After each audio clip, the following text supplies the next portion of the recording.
I've called this Wyze my Wyze cam enclosure leaking, and I want to emphasize here this is wholly to do with the enclosure and nothing to do with the Wyze cam itself, which is actually performed impeccably.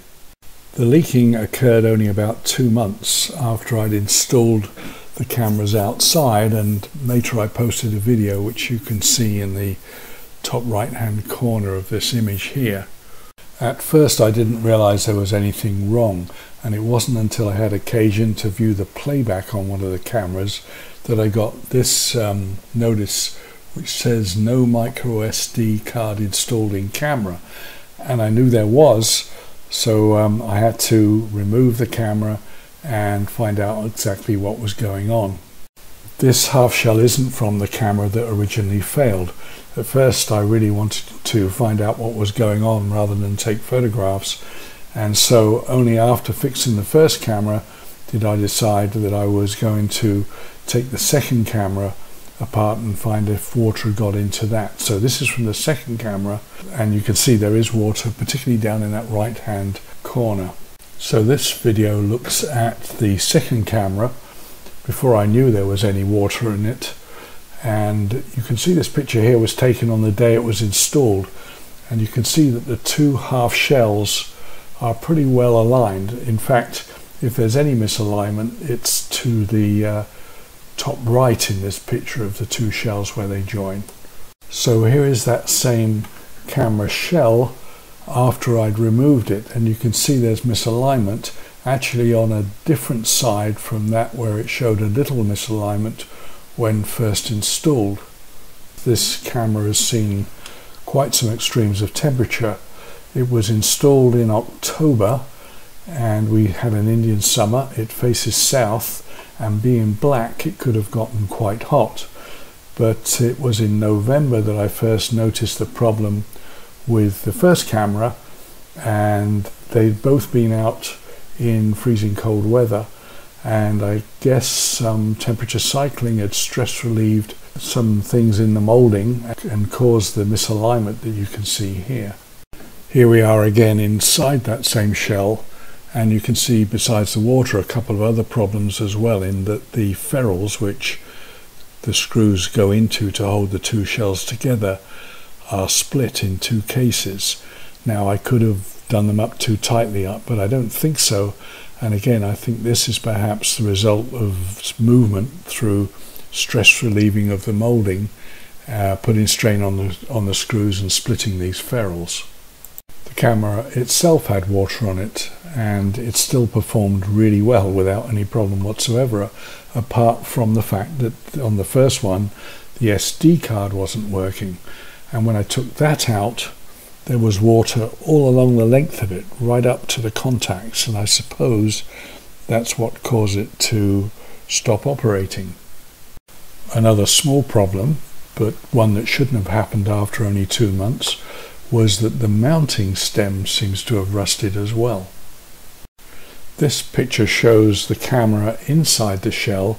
and I've superimposed what I think to be the approximate position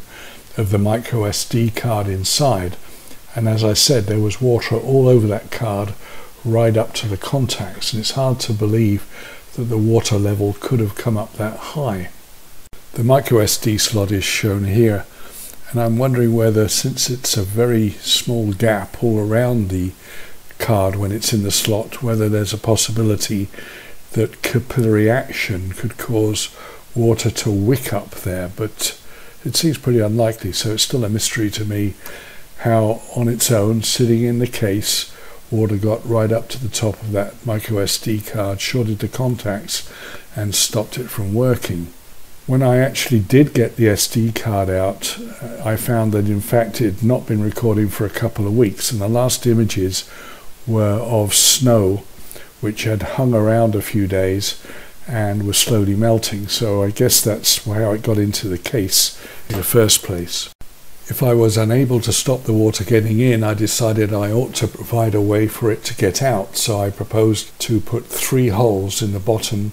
front of the camera case. That's because in my situation the camera points downwards, and these are the positions where water would gather.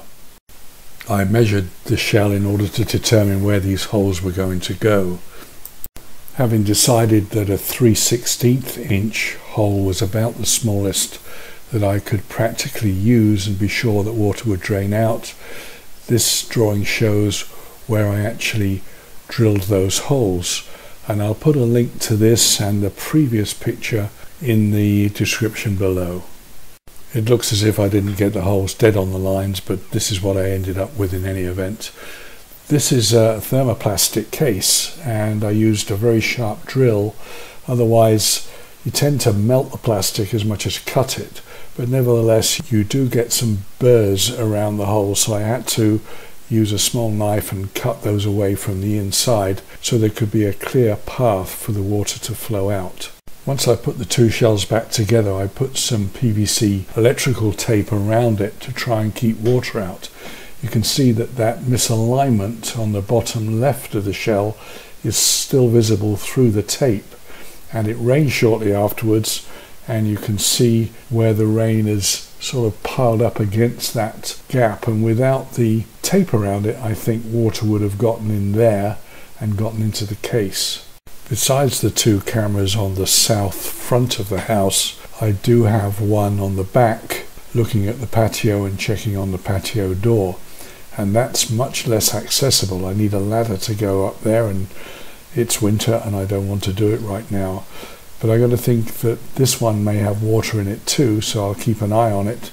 And I've been looking at alternatives to this case because I don't want to have to run up and down a ladder, and I don't know how the electrical tape that I put around the two at the front is going to survive in the sun,